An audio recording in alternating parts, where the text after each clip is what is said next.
بسم اللہ الرحمن الرحیم۔ کل نفس ذائقۃ الموت، ہر نفس نے موت کا ذائقہ چکھنا ہے۔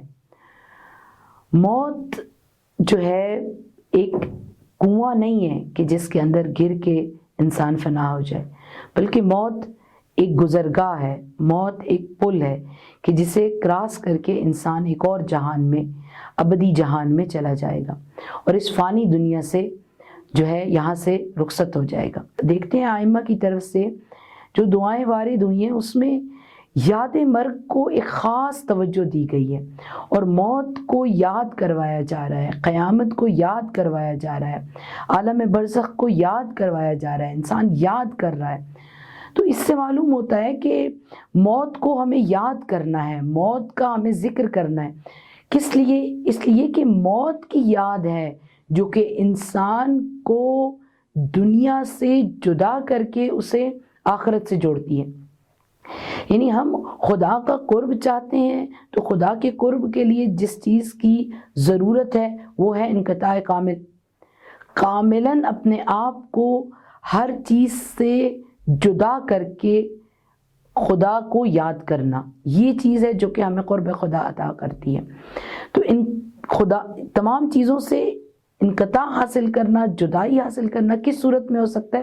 صرف اسی صورت میں ہو سکتا ہے کہ جب انسان اپنی موت کو یاد رکھے اور اس لمحے کو یاد رکھے کہ جہاں وہ تنہا ہوگا اپنے خدا کے ساتھ۔ جس نے دنیا میں خدا کے ساتھ تنہا وقت گزارا ہو وہ ہے جو کہ موت کے بعد بھی خدا کے ساتھ وقت گزار سکتا ہے، وہ ہے کہ جو اس وقت مناجات کر سکتا ہے، ذکر خدا کر سکتا ہے۔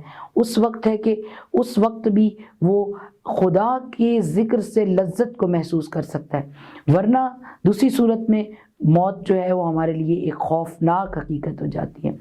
تو عزیزان، ضرورت صبر کی ہے کہ موت کو زیادہ سے زیادہ یاد کیا جائے، موت کو، عالم برزخ کو، قیامت کو، ان مراحل کو یاد کرنے سے انسان خود کو دنیا کی تمام چیزوں سے جدا کر سکتا ہے۔ ایک ایک کر کے ہر چیز ہم سے جدا ہو جانی ہے، کوئی چیز بھی ہمارے ساتھ نہیں جانے والی، حتیٰ کہ یہاں تک کہ جیسے ہی موت کی تلخی آتی ہے، موت کی سختی آئے گی، مومن اسی وقت ہی درک کر لیتا ہے، اس نقطے کو سمجھ لیتا ہے کہ میرا تعلق ہر چیز سے کٹ گیا، بلکہ یہ چیزیں میری تھی ہی نہیں۔ یعنی میرے ہاتھ، میری زبان، میری آنکھ، میرا وجود، میرا جسم جسے میں اپنا سمجھ رہا تھا وہ سب مجھ سے جدا ہو گئے، یعنی اس وقت بھی وہ میرے نہیں تھے۔ ایسا نہیں ہے کہ ابھی یہ ہمارے ہیں اور بعد میں نہیں، اس وقت کہ جب وہ دیکھتا ہے کہ اس کی اجابت نہیں کر رہا اس کا جسم، زبان اس کی بات نہیں مان رہی، ہاتھ اس کی بات نہیں مان رہے، اس کی آنکھیں اس کی بات نہیں مان رہی، اس کی آواز اس کی بات نہیں مان رہی، تو حقیقت یہ ہے کہ دنیا میں بھی کوئی اور ہستی تھی جو کہ ان کی مالک تھی، جو استجابت کر رہی تھی۔ اور اس نقطے کو انسان یاد مرگ کے ساتھ سمجھ سکتا ہے۔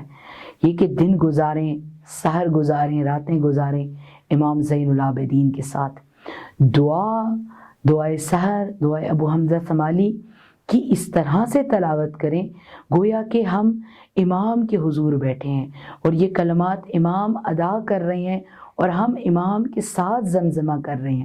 جب امام کے حوالے خود کو کریں گے اور یہ کہیں گے کہ امام ہماری تربیت کریں، تو جو شخص امام کے ساتھ یہ راتیں گزارے گا تو تب ہے کہ شب قدر کو بھی ترک کر سکتے ہیں۔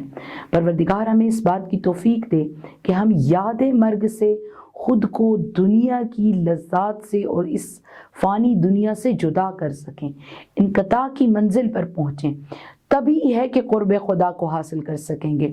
اور ہماری چاہت ہے، اور وہ بھی عملی چاہت ہے کہ جس کی استجابت ہوتی ہے، خدا سے قرب حاصل کرنا ہے۔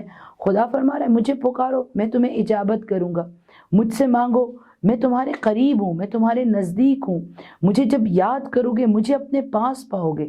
ضرورت صبر کی ہے کہ قلبی طور پہ یاد کیا جائے، اور اس یاد کے لیے ضروری ہے کہ خود کو دنیا سے جدا کیا جائے، دنیا کی تمام لذات سے خود کو جب ہم انقطاع کی منزل پر پہنچائیں گے، جدا کریں گے، تو تب ہے ہم خدا کے نور کو دیکھ سکیں گے، خدا کے قرب کو پا سکیں گے۔